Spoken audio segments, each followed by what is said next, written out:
So welcome back to channel. So നമ്മളിനി നോക്കാൻ പോകുന്ന ഓപ്പറേറ്റിംഗ് സിസ്റ്റം അതായത് CST 206 മൊഡ്യൂൾ 5 ആണ്. ലാസ്റ്റ് മൊഡ്യൂളിൽ ഇമ്പോർട്ടൻറ്റ് ടോപ്പിക്കാണ് നോക്കാൻ പോകുന്നത്, ഡിസ്ക് ഷെഡ്യൂളിംഗ് അൽഗോരിതം. നമുക്ക് മൊത്തത്തിൽ 6 ഡിസ്ക് ഷെഡ്യൂളിംഗ് അൽഗോരിതം പഠിക്കാനുണ്ട്. FCFS, SSTF, scan, C scan, look, C look. ഈ 6 ഡിസ്ക് ഷെഡ്യൂളിംഗ് അൽഗോരിതമാണ് ഈ വീഡിയോയിൽ ഇന്ന് പറയാൻ പോകുന്നത്. സോ ഫസ്റ്റ് നമുക്ക് FCFSൻ്റെ ഒരു എക്സാമ്പിൾ ക്വസ്റ്റ്യനിലൂടെ FCFS ഡിസ്ക് ഷെഡ്യൂളിംഗ് അൽഗോരിതം എങ്ങനെ ചെയ്യുന്നതെന്ന് നോക്കാം.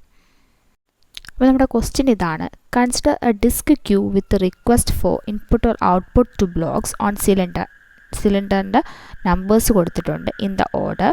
The disk head is initialised at the cylinder 53. Perform FCFS disk scheduling algorithm and calculate the number of head movement. So ഇതാണ് ക്വസ്റ്റ്യൻ. നമുക്ക് എങ്ങനെ ചെയ്യണമെന്ന് നോക്കാം.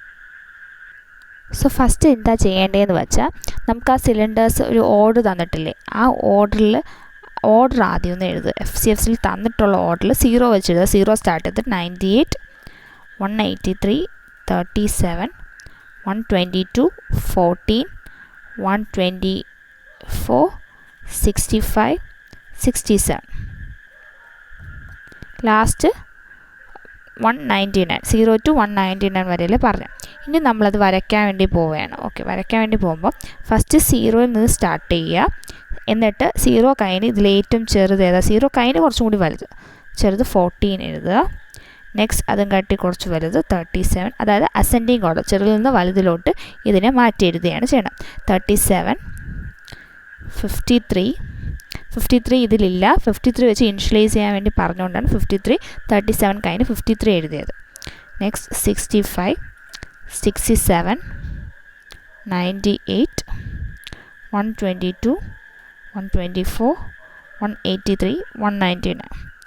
ഓക്കെ, ഇനി എന്താ ചെയ്യേണ്ടതെന്ന് പറഞ്ഞാൽ, നമ്മൾ പറഞ്ഞു 53യിലാണ് ഇനിഷ്യലൈസ് ചെയ്യേണ്ടത്. സോ 53യിൽ 53, 37, 65ൻ്റെ ഇടയിൽ 53 കൊടുത്തു, ഇനിഷ്യലൈസ് ചെയ്യാൻ വേണ്ടി പോവുകയാണ്.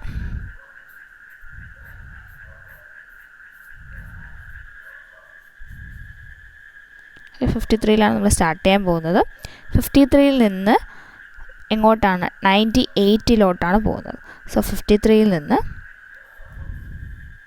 98ലോട്ട്. ഓക്കെ, ഫസ്റ്റ് 98, ദെൻ 98ൽ നിന്ന് 183, 183ൽ നിന്ന് 37 ഇവിടെയാണ്. സോ 183ൽ നിന്ന്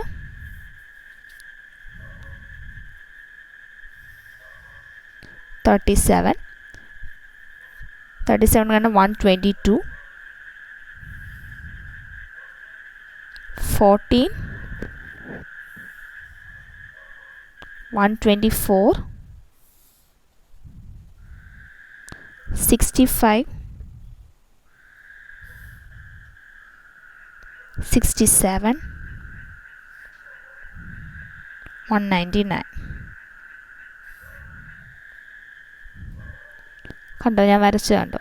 ഇതാണ് FCFS disk scheduling algorithm.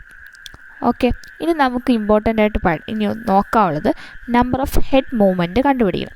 Number of head movement കണ്ടുപിടിക്കുന്നത് വെച്ചാൽ, ആദ്യം 53യിൽ നിന്ന് 98ലോട്ടാണ് പോയത്. അതായത് ഫസ്റ്റ് 98 മൈനസ് 53 ചെയ്യുക, പ്ലസ് ഓരോന്നും തമ്മിലുള്ള ഡിഫറൻസ് ആഡ് ചെയ്ത് ടോട്ടൽ നമ്പർ ആയിരിക്കും നമ്പർ ഓഫ് ഹെഡ് മൂവ്മെൻറ്റ്. ഞാൻ കാണിച്ചു തരാം. Number of heads movement is equal to, first എവിടെ നിന്നാണ് പോയത്, ഫസ്റ്റ് പോയത് 98, 53 നിന്ന് 98, അതാകുമ്പോൾ 98 minus 53 plus 183 minus 98 plus 180 minus 37 plus 122 minus 37 plus 122 minus 14 plus 124 minus 14 plus 124 minus 65, last 67 minus 65. Okay, ആ 0 199 എടുക്കത്തില്ല, ബാക്കിയുള്ള എല്ലാം തമ്മിലുള്ള ഡിഫറൻസ് ആണ് എടുക്കുന്നത്. 53 തൊട്ട് സ്റ്റാർട്ട് ചെയ്യും. ഓക്കെ, അപ്പോൾ ഇതെല്ലാം കൂടി ചെയ്യുമ്പോൾ അവസാനം നമുക്ക് 640 ഹെഡ് മൂവ്മെൻറ്റ് കിട്ടും. എത്ര ഹെഡ് മൂവ്മെൻറ്റ് ആണോ കിട്ടിയത്? 640 ഹെഡ് മൂവ്മെൻറ്റ്. ഓക്കെ, ഇതാണ് FCFS disk scheduling algorithm. Okay.